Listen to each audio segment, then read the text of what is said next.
Lo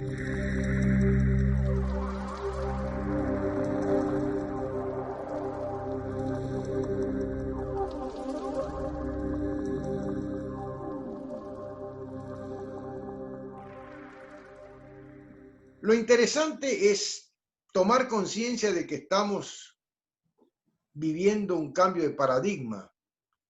Julieta, ¿qué tal? Estamos viviendo un cambio de paradigma muy profundo que tiene que ver con este pasaje de era, ¿no? Ya estamos plenamente identificados con las vibraciones de la era de Acuario. Y eso implica un cambio radical, profundo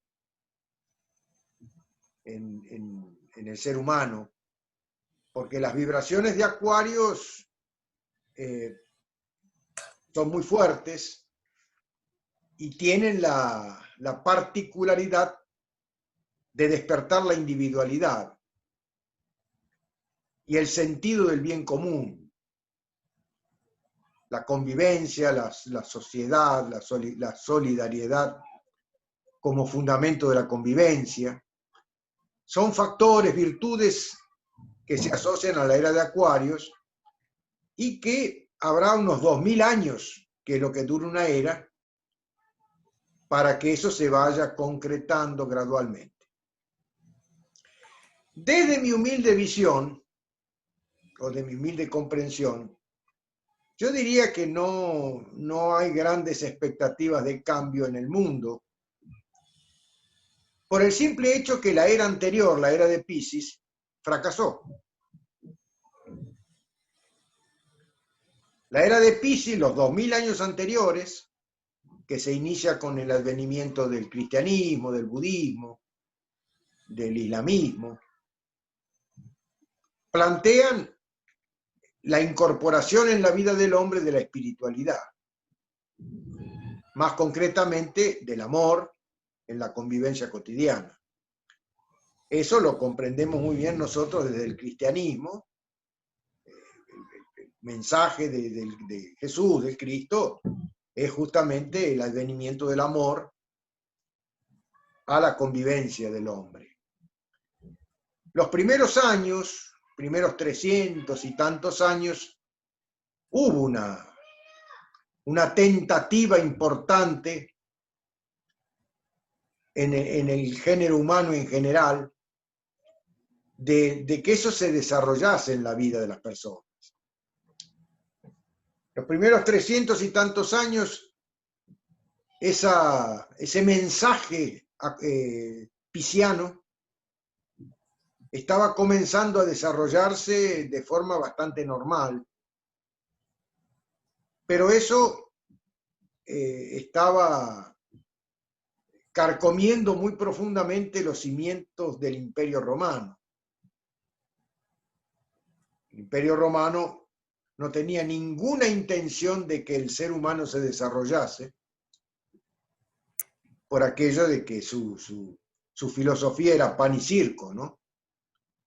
El Imperio Romano tenía esa concepción de la guerra como sustentación de lo que sea un imperio, sea una familia, todo era en la era de Aries, que es la era anterior a la era de Piscis, era la era de las grandes conquistas militares.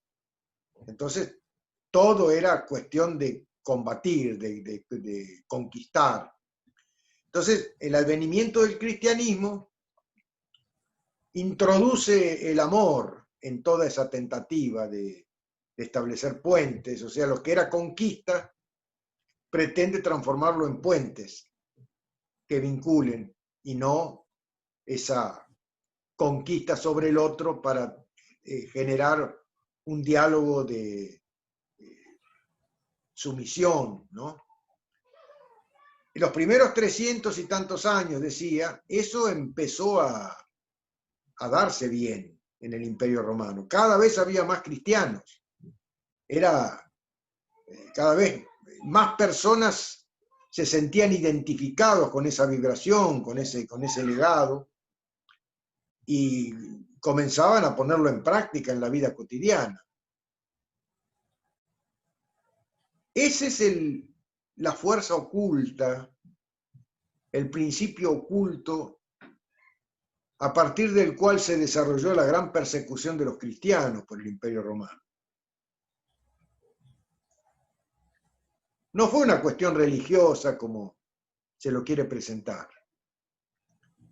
Primero que Roma, su política, eran grandes políticos, y la política de Roma era obviamente conquistar territorios para anexarlos al imperio, pero una vez conquistados, no cambiaban nada en el espacio conquistado. Elegían gobernadores locales, seguían procesando sus religiones, sus costumbres. Lo único que le interesaba a Roma como imperio era que le pagasen los impuestos.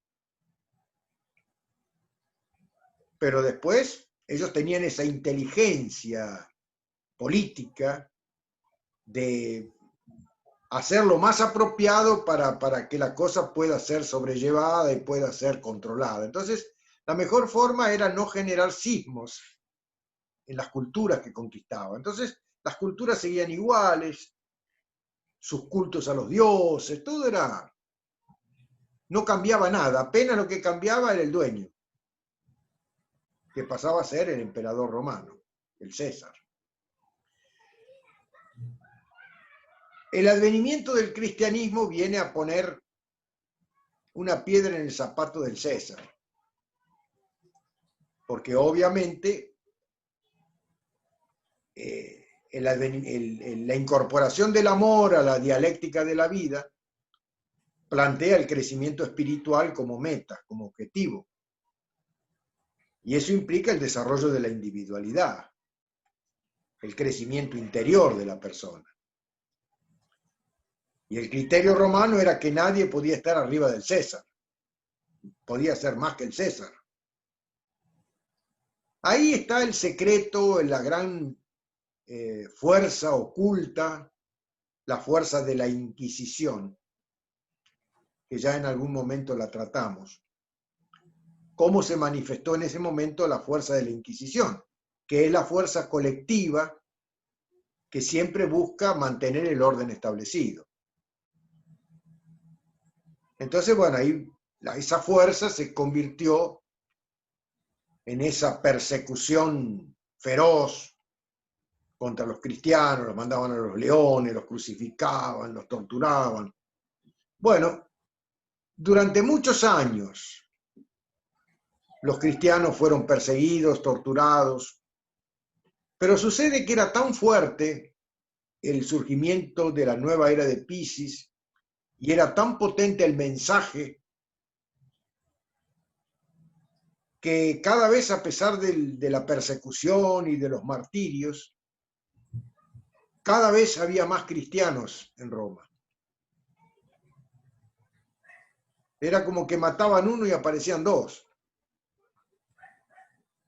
Entonces eso empezó a generar un estado de impotencia en el propio poder de Roma, que se veía sobrepasado en su poder de control. Y obviamente los pobres cristianos también se fueron debilitando. Nadie aguanta ser mandado a los leones durante 300 años. Fue necesaria una fe enorme para poder sustentarse durante tantos años y no desistir del propósito. Pero, decíamos, ambas partes se empezaron a debilitar. Uno por impotencia, porque no podían controlar el crecimiento de los cristianos, y los cristianos porque ya no aguantaban más el martirio. Consecuentemente, se sentaron el poder de Roma y los seguidores del cristianismo alrededor de una mesa que fue el Concilio de Nicea, y ahí decidieron el nuevo orden. Un nuevo orden que obviamente le seguía dando a Roma el poder. Ahí se creó el mensaje cristiano, dejó de ser cristiano, el cristianismo dejó de existir y se transformó en católico apostólico romano. Ahí están en el contrato las dos partes, ¿no? Católico apostólico romano, los apóstoles, los representantes de los apóstoles y el poder de Roma. En una semana que duró el concilio de Nicea, la religión primitivamente cristiana, de ser los perseguidos como brujos, como qué sé yo, infieles ante los dioses romanos, en una semana pasó a ser la religión oficial del imperio, ya como católica apostólica romana. Y obviamente de parte del cristianismo hubo que ceder también aspectos del propio mensaje. Fueron muchas las cosas que se cambiaron del corpus bíblico y en fin, del dogma del propio cristianismo. Y Roma también aflojó por su lado y se generó ese nuevo pacto que dio origen al Nuevo Mundo, un imperio romano cristianizado, pero según la conveniencia romana. Consecuentemente, el legado cristiano fracasó a través de los siglos. Los 2000 años que tenía para consolidar el legado no fueron suficientes. Los misterios del amor acabaron no incorporándose a la vida del hombre. Y la historia del hombre llegó al momento actual en que estamos. Llegamos a donde llegamos porque no hay amor en la vida del hombre. Me refiero a la vida, a la convivencia humana.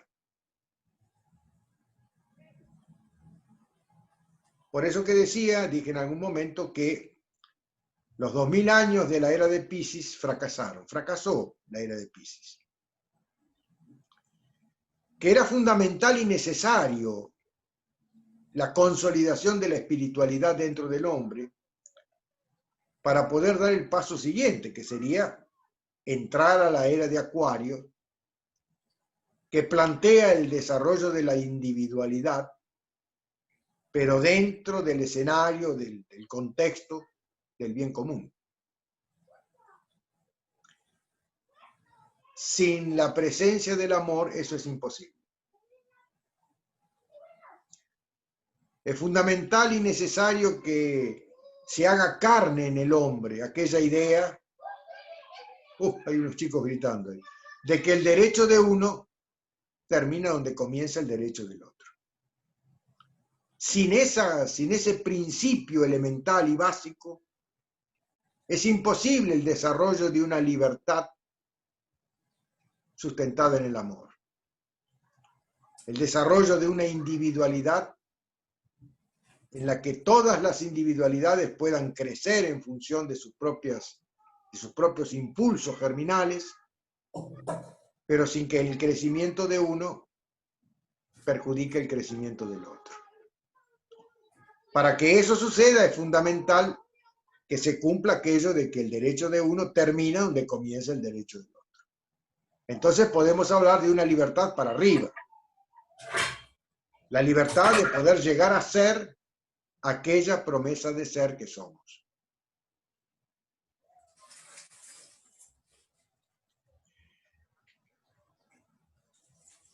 Ahora, la humanidad seguirá su rumbo, su inercia. Pero eso no nos priva del derecho de que cada uno como individuo pueda sintonizarse con la era de Acuario y pueda sacar de esta vibración, de esta era, su máximo provecho.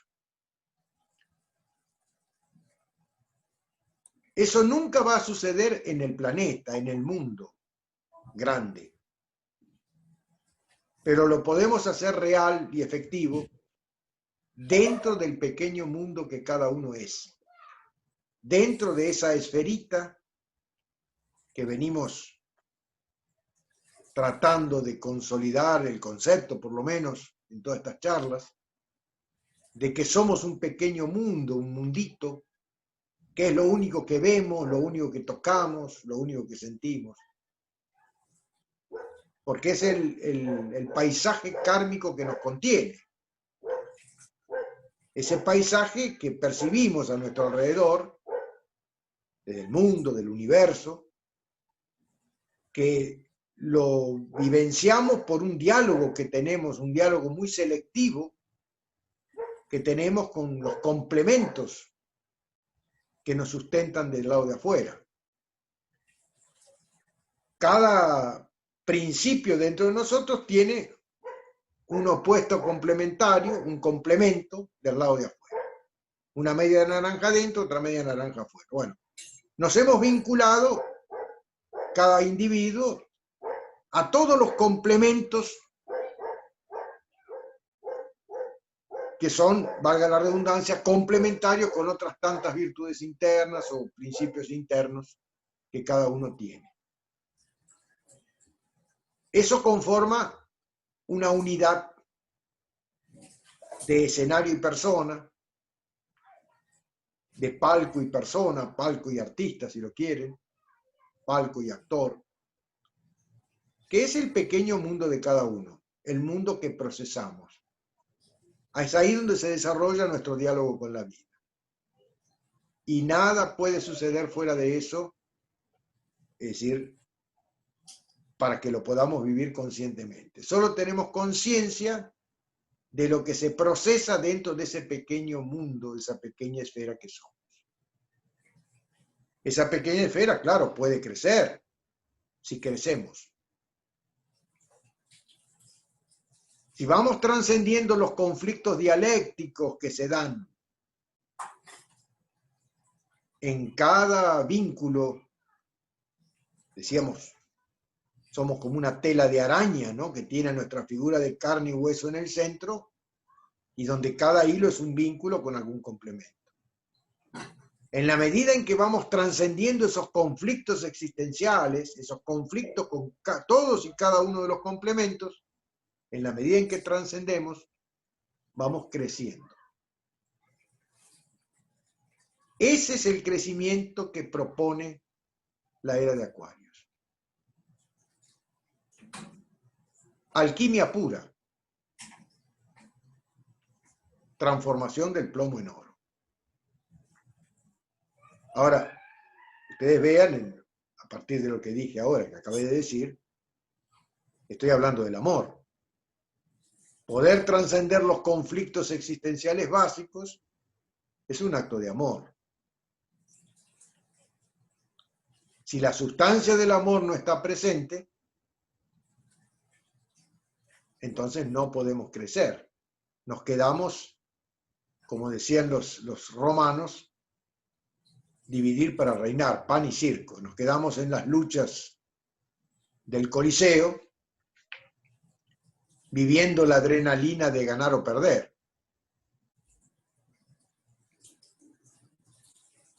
Eso es lo que hace el mundo, lo que hace la humanidad, el ser humano, la historia del ser humano. Vive esa inercia de la dialéctica competitiva, sin trascendencia, y bueno, cada vez vamos densificándonos más. Por eso que decía, bueno, la era de Acuarios es muy auspiciosa, nos habla de un mundo mejor, de un mundo donde la libertad tiene que comenzar a construirse desde cada individuo y debería con eso irse construyendo ese escenario de bien común, donde cada vez más se va consolidando la belleza platónica. El orden de los cielos, el orden del universo en la tierra, donde cada cosa ocupa su lugar sin que ésta perturbe el lugar de la otra. ese objetivo sería lo que busca o consolidar en los próximos 2000 años, buscará consolidar la era de Acuario.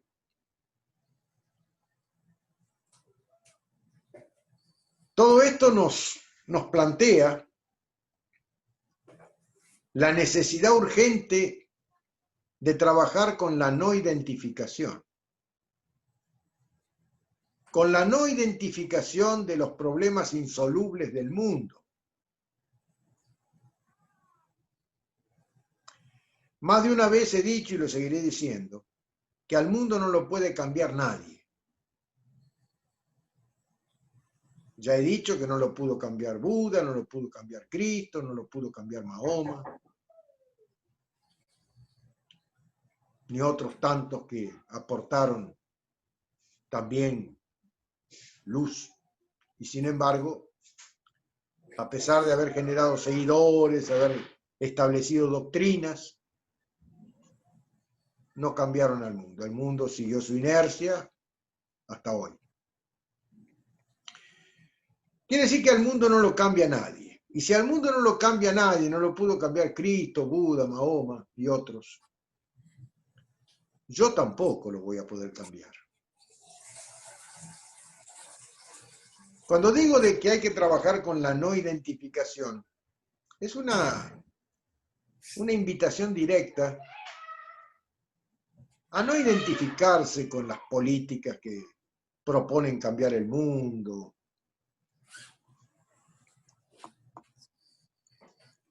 porque eso ya lo escuchamos, lo venimos escuchando hace muchos siglos. Si no es capitalismo, es comunismo, si no es comunismo, es conservadorismo, si no es ateísmo.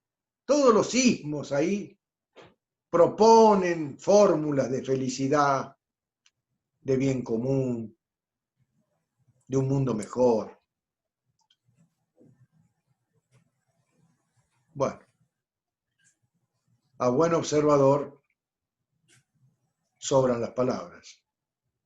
Es solo mirar a nuestro alrededor y preguntarse qué pasaron, qué sucedió en los últimos 20.000 años o 20 y tantos mil años desde que surgió el ego. ¿Qué surgió en el mundo? Y mirar un poco alrededor. Bueno, vamos a encontrar sin dudas milagros de la ciencia, obras de arte. Vamos a encontrar cosas que son realmente dignas de elogio.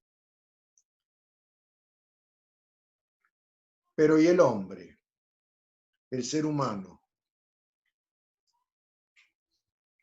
que es lo único que interesa. ¿Qué pasó? ¿Crecimos? ¿Somos mejores? No. Seguimos peleando las mismas guerras que el hombre de las cavernas, por los mismos motivos que nunca trascendimos.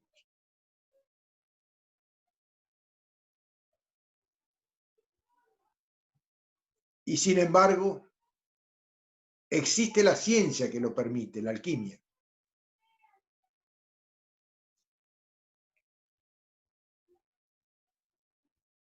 Pero para que la alquimia funcione, tenemos que comprender profundamente que somos ese pequeño mundo y nada más. Y que lo único que podemos ofrecerle al mundo es nuestra mejoría como individuos, ser mejores personas. Ese es el único aporte que podemos hacer al mundo. Me refiero al mundo trascendente, ¿no? Si uno habla en términos de evolución, eso implica que los géneros se van mejorando con el paso del tiempo cronológico. Si uno ve una especie, no sé, animal o vegetal fósil de 2, 3 millones de años y la analiza, algún científico la estudia y la compara con su par de esta vida, de esta época, va a encontrar con que hubo una gran evolución. Funcionó la teoría de la evolución ahí. La vida similar de hoy está más adaptada, ha generado mecanismos que lo han mejorado, que han mejorado el género, mecanismos contra depredadores, etcétera. O sea, son mejores. La especie, dentro de la misma especie, es mejor hoy que esa misma especie hace 2 millones o 3 millones de años. O sea, la evolución funcionó. Esa ley no funcionó dentro del hombre desde que surgió el ego. Surgió en toda la vida, menos en la vida del hombre. Y ahí es donde Darwin nos metió el perro. Nunca estudió dentro de la vida de ningún hombre, estudió todos los bichos, los animales, y sí, en ellos se cumple. Es evidente eso. Ahora lo hizo, lo trasladó al hombre. Y en el hombre no es así. El hombre, yo diría que vamos a ser más drástico, no me gusta ser demasiado drástico, pero vamos a hacerlo por una vez. El ser humano como género está involucionando, no evolucionando. Me refiero a los valores, me refiero al alma, me refiero a los principios de la existencia. Cada vez más antropomórficos estamos. Hasta hemos concebido un Dios antropomórfico.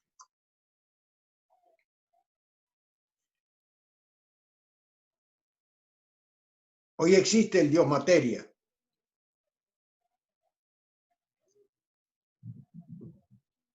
El Dios tecnología. Que cumple la función del Dios que se implantó después del Concilio de Nicea. Ese Dios que controla todo desde algún lugar, que ve todo y ve lo que todo el mundo hace y después lo castiga. Así consiguieron controlar al mundo a través del miedo. El Dios que castiga porque lo ve todo. Hoy está reemplazando a ese Dios severo, lo está reemplazando la tecnología.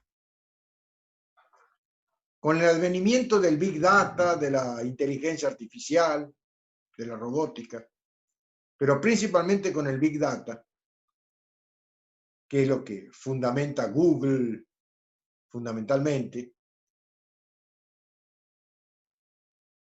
cualquiera de nosotros está registrado en Google con todo lo que hacemos, lo que no hacemos, lo que dejamos de hacer. Toda esa intimidad está registrada en Google. Hemos dejado esos rastros en todas nuestras redes sociales, en todos los teléfonos, en todas las... Todo eso está registrado, o sea, estamos siendo controlados, nuestra intimidad es vigilada. Ahí tenemos al Dios materia, controlándonos. Díganme si no nos hemos antropomorfizado, si no nos hemos densificado.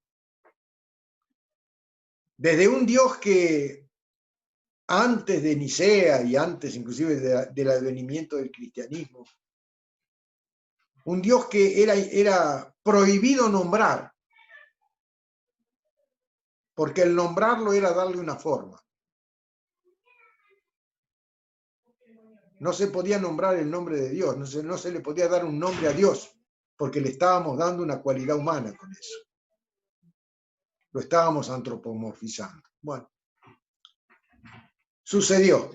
Después del concilio de Nicea, empezaron a aparecer los artistas, es decir, el Vaticano se transformó en en el principal mecenas, y los artistas pintaban un viejo con barba, un viejo de barba blanca, el Dios de los cielos, los angelitos y todos figuras humanas encarnando la trascendencia de Dios.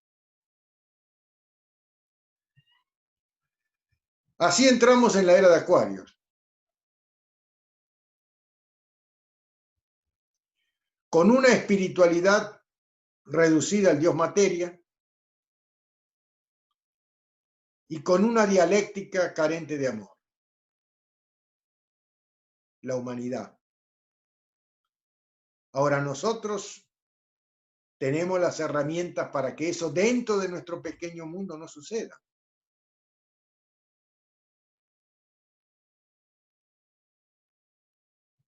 Esa es el principal aporte que hace la alquimia a la vida del hombre. Pero tiene que ser hermético, tiene que suceder dentro de nuestra intimidad, dentro de las dimensiones de nuestro pequeño mundo.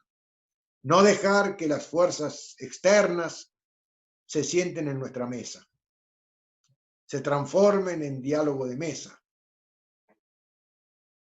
para resolver el mundo grande.